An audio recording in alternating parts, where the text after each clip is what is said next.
ఎవరు సిఏఏను అడ్డుకునే అధికారం రాష్ట్రాలకు లేదు. సిఏఏని ఉపసంహరించే ప్రసక్తే లేదు.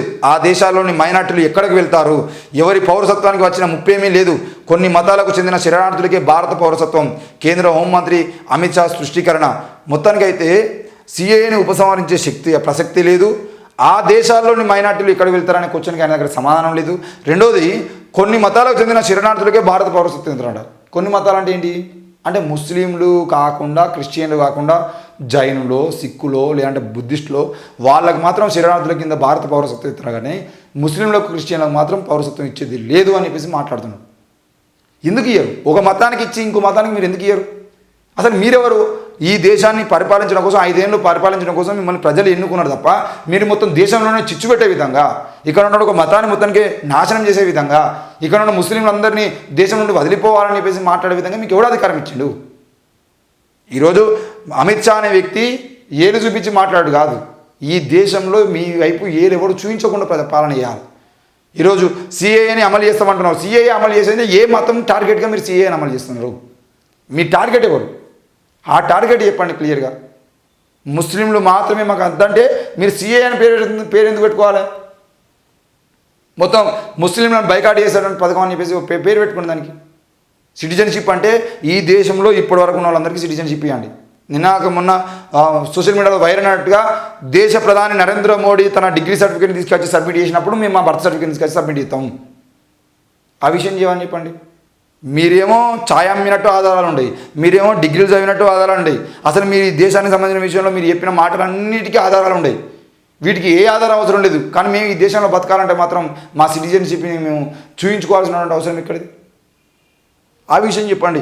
కేంద్ర హోంమంత్రి అమిత్ షా స్పష్టం చేసినట్ట ఈయన సిఏని అమలు చేసేటువంటి అమలు చేసుడే వేరే ముచ్చటే లేదని చెప్పేసి మాట్లాడుతున్నాడు. ఎవరి అవును ఫోన్లు ట్యాపింగ్ చేశా, ఉన్నతాధికారుల ఆదేశాల మేరకే అలా చేశా. విచారణలో ఎస్ఐబి మాజీ డిఎస్పీ ప్రణీత్ రావు వెల్లడి. ప్రణీత్ రావును వారం రోజుల కస్టడీ కోరుతూ నాంపల్లి కోర్టులో సిట్ పిటిషన్. ప్రణీత్ రావు విచారణలో వెలుగు చూసిన అధికారులపైన సిట్ నజర్ అని చెప్పేసి చూస్తున్నాం. అధికారులే ఉన్నది భయ్, నాకు అర్థం కాదు. ఇంకా ప్రణీత్ రావు అనే వ్యక్తి క్లియర్గా ఫోన్లు ట్యాపింగ్ చేసిండు. ఎవరి ఫోన్లు ట్యాపింగ్ చేసిండు? రేవంత్ రెడ్డిది, ఆర్ఎస్ ప్రవీణ్ కుమార్ది, ఆకునూరు మురళిది, కోదండరామ్ది, లేదంటే బీజేపీ కిషన్ రెడ్డిది, బండి సంజయ్ది, ఈటల రాజేందర్ది, వీళ్ళ ఫోన్లు ట్యాపింగ్ చేసిండు. ఎవరెవరి ఫోన్లు ట్యాపింగ్ చేసిండో మొత్తం రాష్ట్రంలో ప్రజలందరికీ అర్థమైంది. ఈ ట్యాపింగ్ చేయించినోడు ఎవడు అని అంటే ప్రణీత్ రావు అని చెప్తున్నారు.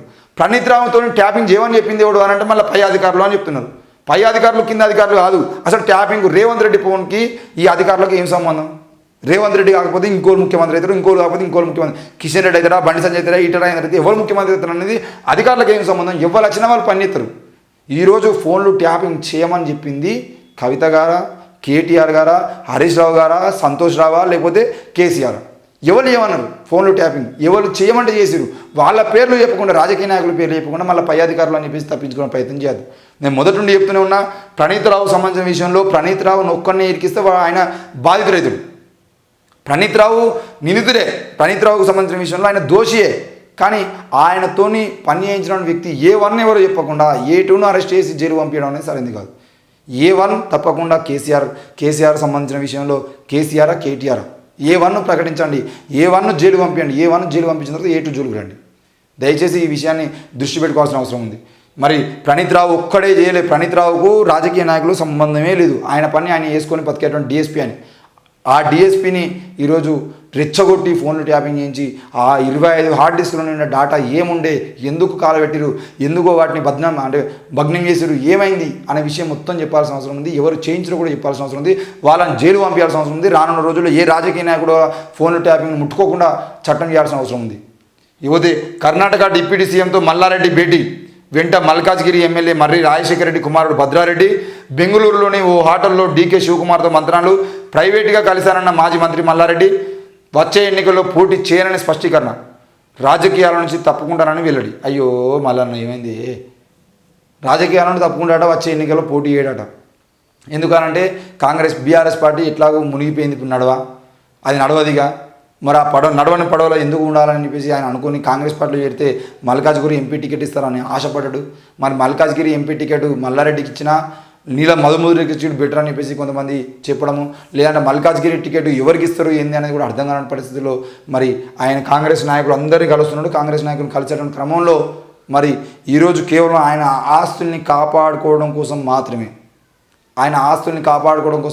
కాంగ్రెస్ పార్టీతో మంత్రాలు చేసి నేను ఎట్టి పరిస్థితుల్లో అసెంబ్లీలో మీకు అడ్డం రాను, మీ జోలికి రాను, నా ఆస్తుల్ని మీరు ఏం అనుకుర్రి, అవసరమైతే ఎలక్షన్స్ అయిపోయిన తర్వాత నేనే వచ్చి కాంగ్రెస్ పార్టీలో చేరుతా, నాకు మంత్రి పదవి ఇవ్వకున్నా పర్లేదు అని చెప్పేసి ఆయన మల్లారెడ్డి పోయి అక్కడ దండం పెట్టిన పరిస్థితి వచ్చింది. మరి బీజేపీలోకి పోకుండా కాంగ్రెస్ పార్టీ వైపు ఎందుకు పోతున్నానంటే రాష్ట్రంలో కాంగ్రెస్ పార్టీ ఇంకా 5 ఏళ్ల పాటు అధికారంలో ఉంటుంది కాబట్టి ఆ క్రమంలో కాంగ్రెస్ పార్టీతో ఉంటేనే ఆయన ఆస్తులకు సంబంధించిన, ఆయన కాలేజీలకు సంబంధించిన, అక్రమాస్తులకు సంబంధించిన విషయంలో ఆయనకు భరోసా ఉంటుందని చెప్పేసి కాంగ్రెస్ పార్టీతో మంత్రాలు అయితే జరుపుతున్నాడు. మరి ఏది ఏమైనా కూడా ఆయన బెంగళూరు పోయి ఒక ప్రైవేటు హోటల్లో కలిసి నేను ప్రైవేట్గా కలిసిన వేరే పని మీద అని చెప్పేసి చెప్పుకుంటున్నాడు. ఏది ఏమైనా ఆస్తుల కోసం మాత్రమే కలిసినది క్లియర్గా అర్థమవుతుంది.